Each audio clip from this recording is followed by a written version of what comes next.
What up, my primal people? Today, we are going to be talking about how to deal with your negative emotions that may come up on a day to day basis because, you know, a lot of negative emotions just stem from you talking to yourself throughout the day in a negative way. So, stay tuned because me and Hannah have went through our own experiences and we hope that this can help people out there in any sort of way. So, if that intrigues you, then make sure to stay tuned because that's what we're going to be talking about.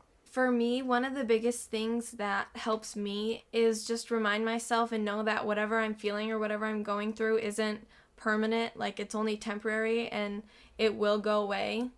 And even if you don't know what it is or what is going on, like eventually it will stop because nothing is permanent. I feel like that's a big thing, is just letting yourself know that that thing is not gonna stay like that forever. It will get better.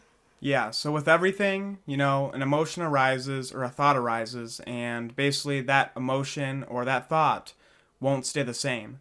And what you are is the observer of all these things going on inside your body, all these emotions going on inside your head. These things will pass, and you have witnessed it before. Take any example for, let's say you ride your bike and you get in a little crash, you get in a little accident and you experience basically the, crying or the pain that you're going through, the scraped knee, whatever happens, and you experience that, and right then and there, that is your whole reality. The pain, the suffering, whatever that is your whole experience right then and there. Soon after that, you'll find that the pain subsides, the suffering actually eases a bit, and then, there's different thoughts and different emotions going throughout your head and going throughout your mind. So nothing is permanent, and that does help to know because it's not that we're just telling you and you guys don't know that. You guys know that, but also the ego is tricky, like I'm saying. It's very tricky. So sometimes the ego will act or basically trick you into thinking that you are going to experience this forever, or you attach yourself so closely to the pain that you're going through that you don't realize that this is bound to pass. Everything is impermanent. There is nothing that will stay the same. So with that in mind, maybe you can look at suffering in a different way and be a little bit more okay with it instead of just being, so engulfed in that pain and suffering that you don't see a way out. There will always come a time where you are not experiencing that exact emotion again. So there's no need to worry. There's no need to stress. Whatever's going through your head at that time, or just any time in life, it seems so real and it seems like that is your whole reality, which it is. It doesn't discredit that whatsoever, but it really does help to just know that that will pass, because if you look, if you observe, you will see the transition. No matter how angry, no matter how happy, no matter what emotion you're feeling, it is subject to change, and you will be able to witness that firsthand. And you guys already have. If you guys think of whatever, anything you guys have went through throughout your lives, just think of how that emotion changed. And now you're here right now and probably feeling whatever way you're feeling right now, and you're observing that as well. And that will change. So there's no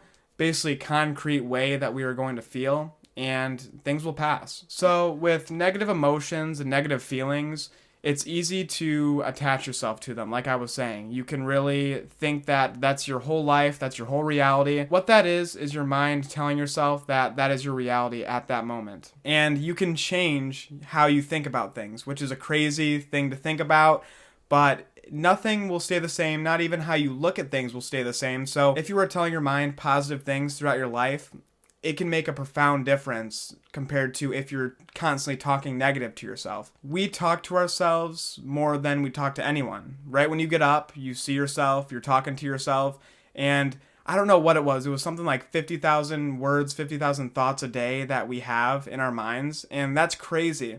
Imagine having 50,000 conversations with someone. Like, that's just insane. So there's a lot of internal things, internal battles that are going on throughout your day or throughout your life that sometimes you just suppress, you forget about, and maybe they're just quick little snippets that, you don't really care about.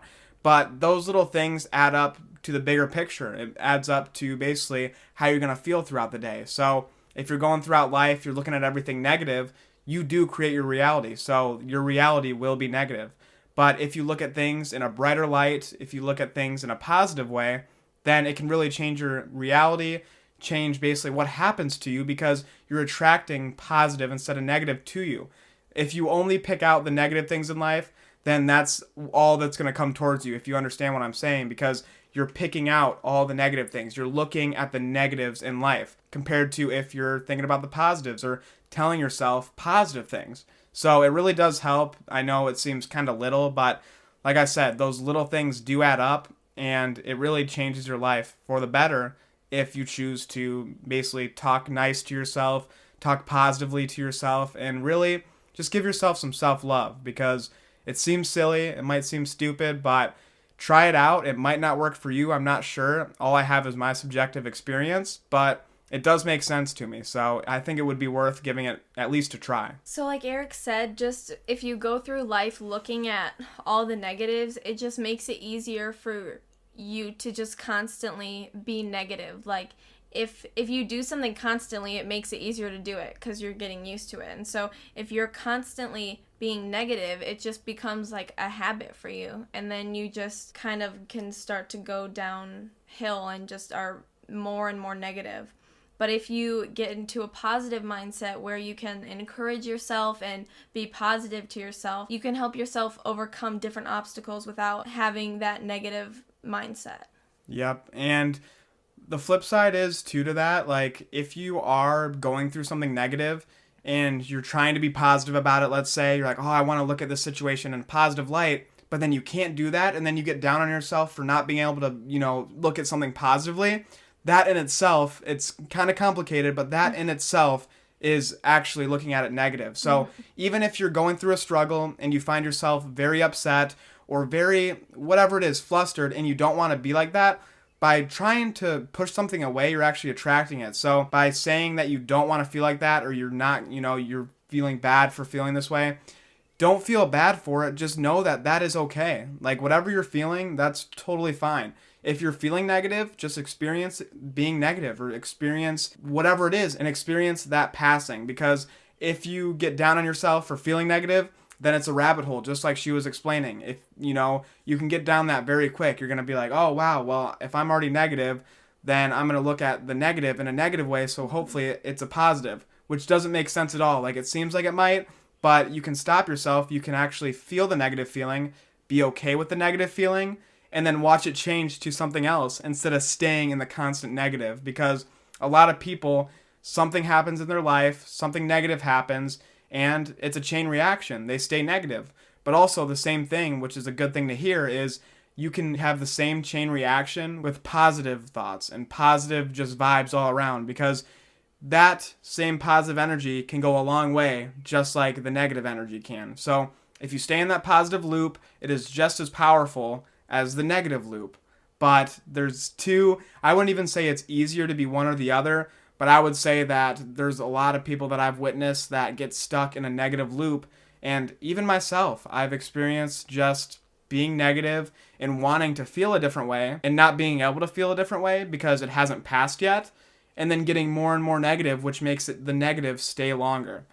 I hope this makes sense, but this has just been a lot that's, I've experienced basically, and I feel like it can help. And you might have to watch this video a few times because it's, it's not just like we sat here and made this video in one day. We did, but this has been a lifelong journey of experiences, basically. So I just wanted to say another thing too, like with what Eric was saying about your emotions changing and passing, like you can, and like he said, you can see it. If you can take any example, like say a family member passes away, like if you remember how you feel when you found out or when you went to the funeral, all that, you felt horrible. But now when you think about that family member and you think about that they're gone, you don't cry, you don't feel that sadness necessarily. It's just a different feeling. So you can really see how your emotions change through any situation. Yeah, so I think just like to clear it up what she was saying, basically like let's say that was a great example with, a family member passing away.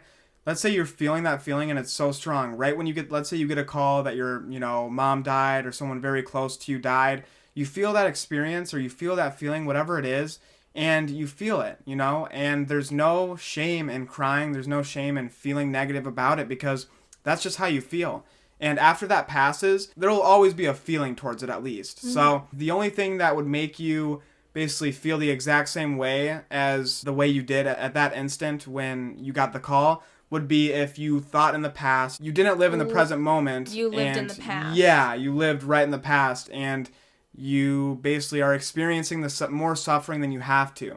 And that's why, it's hard to get over something like that. It takes a lot of strength, it takes a lot of perseverance, but at the end of the day, if this wasn't true what we were saying, if everything was permanent, then you would always be crying about that family member dying. You would always be in that state, or nothing would change. And that's just not the reality that we live in, basically. So another thing with, your negative emotions, when you are feeling those negative emotions while you're suffering or whatever you're going through, it makes that suffering worse. So if you prolong those negative thoughts and those negative emotions, it continues that suffering, even if that experience or that situation is over. So sometimes even if you're not stressed or not anxious about a certain situation, you've already handled it and it's fixed, you're still anxious and stressed. The best way to not hold on to something and to not basically feel an emotion anymore isn't to suppress it. I kind of went on this earlier, but it's actually to experience it and dive fully into it. And so if you see someone, just like I do like using the example of someone passing away close to you, people need time to grieve. People need time to kind of realize what happened and process it. And if you don't have that, then that may linger and that may, really basically haunt you for a while or longer than it should have, compared to if you felt that emotion when it arose and didn't hold on to it, basically, and didn't prolong it anymore, just like you were saying. Because prolonging it, you get in that negative loophole, you get in that, basically, the rabbit hole, I should say, of just negative thoughts, negative emotions, and that's from suppressing it. It's making it harder, in my opinion, because if you just learn to accept it, look it right in the face, basically dive into it. Just like if you're happy, experience the happiness, dance, whatever you want, experience it fully, and then that passes. But same with negative, you can use that same concept and dive fully into the negative, experience that negative, and then watch it leave as well, because nothing will stay the same. Just like Eric was saying, when you are constantly negative about a situation, like that just keeps you in that situation longer and keeps you suffering longer. So it's just the best thing to do, if you can, is look at it in a positive way. And if you can't, then you just have to experience those emotions and not push them down and pretend they're not there, because they are, and you need to deal with them because they're there for a reason. And like we said, just to reiterate it, because it's hard for me, this is something I want to clarify because it's hard for me to do. If you're constantly negative about it, and you're negative about the fact that you can't look at something in a positive light, you don't have to be like that, just because it's natural to feel sad sometimes. It's natural to feel negative sometimes. But what sucks is suffering more than you have to. And that's exactly what's going to happen if you don't just open up to it, look at it, and just experience it and not suppress those emotions. So going through life, it would just help you a lot, in my opinion. I just like saying my opinion because I'm not the ultimate authority. I don't know everything, but I was reading a couple of books on emotions, books on basically, I don't know, just a lot of books, because I love to learn and it's very fun for me. But if you choose to reword things in your mind that are kind of negative, basically, let's say you say that I will, like a New Year's resolution, take for example. You say always, a lot of people break their New Year's resolutions, but a lot of people word it as in, okay, when that day comes, I will, think about it, I will be, whatever, or I will stop smoking. But in order to do that, it's kind of hard to say I will, because that's implying that you are not already. All the power is within you. So if you are going to quit smoking, or you're going to quit something, or, make a better life change for yourself, why not instead do the little things? Reword it in your mind, what you tell yourself. Not even, you can write it different, it doesn't really matter. But the things that you tell yourself, live it. If you're looking at these things as if it were something that you don't have or that you want to achieve, that's putting yourself already. That's your mind's talking to itself, and it's telling yourself that you are not in that position, that you are craving or you want to be like that. But the thing is, you already are like that. You can be like that. You are. You know what I mean? So that's basically all for today. Thank you guys for watching. This was just a little talk, and we'll catch you in the next video. I hope you guys did enjoy this episode of Primal Talk. Hannah loves to talk as well, so you'll be seeing her on a little bit more episodes when she wants to. So Thank you guys for watching once again. We'll catch you guys in the next one. Thank you for staying primal.